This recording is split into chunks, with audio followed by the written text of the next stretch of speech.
Hallo, ich bin Justin und in diesem Video stellen wir euch heute den Lenovo ActivePen 3 vor und geben euch hilfreiche Tipps zur Kompatibilität.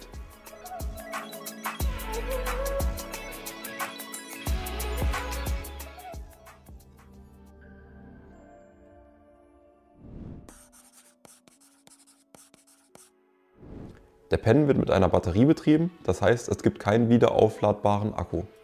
Jetzt kommen wir noch kurz einmal zum Lieferumfang. Wir haben einmal den Pen selbst, noch eine Batterie. Die Batterie baut man wie folgt ein. Man dreht natürlich einmal den Stift auf. Die Plusseite nach unten in den Stift rein. Macht man wieder ganz normal zu.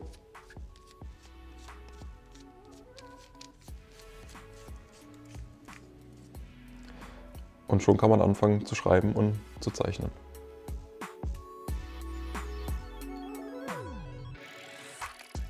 Das Gewicht beträgt 19 Gramm inklusive der Batterie. Das Gehäuse besteht aus leichtem Metall. Der Stylus Pen kommt in einem neutralen Grau an und sieht somit wie die meisten anderen Stylus Pens aus. Wie die meisten Stylus Pens erlaubt auch der Lenovo ActivePen 3 das Auswechseln der Spitze. Der Lenovo ActivePen wird nicht über Bluetooth verbunden und ist somit Plug and Play.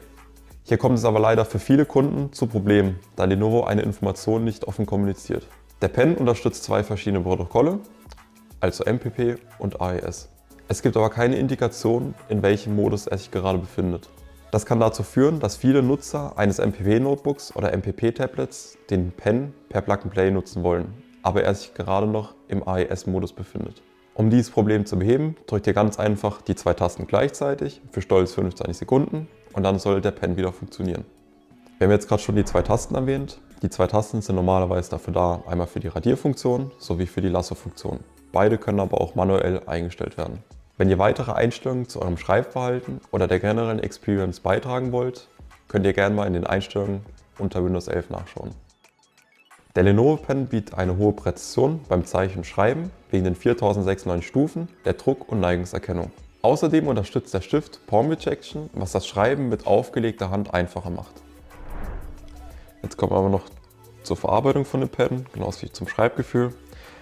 Einmal zur Verarbeitung vom Pen, sehr, sehr hochwertig. Gerade mit den 19 Gramm fühlt er sich sehr, sehr gut in der Hand an.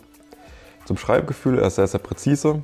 Die Handballenerkennung ist nahezu perfekt, genauso wie die Druckstufen. Keine Probleme hier. Genauso wie die Neigung, dass er genauso schreibt. Kommen wir jetzt zur Kompatibilität. Wie vorhin schon erwähnt, unterstützt der Pen MPP 2.0, AES 2.0 und WGP. Außerdem stellt Lenovo eine Kompatibilitätsliste zur Verfügung, die blenden wir euch hier jetzt einmal ein und verlinken sie euch noch in der Beschreibung.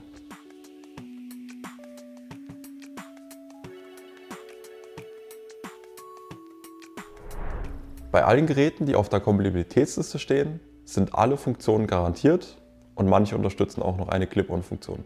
Bei bestimmten Geräten funktioniert der Pen nur, wenn er bei der Bestellung schon dabei war. Nicht zu verwechseln ist der Lenovo ActivePen mit dem Precision Pen oder dem Digital Pen, da gibt es einige Unterschiede. Zu letzterem haben wir schon ein Video gemacht, das haben wir euch unten in der Beschreibung verlinkt, falls ihr mehr erfahren wollt. Ich hoffe, das Video hat euch gefallen, denkt an die Links in der Beschreibung, bis zum nächsten Mal.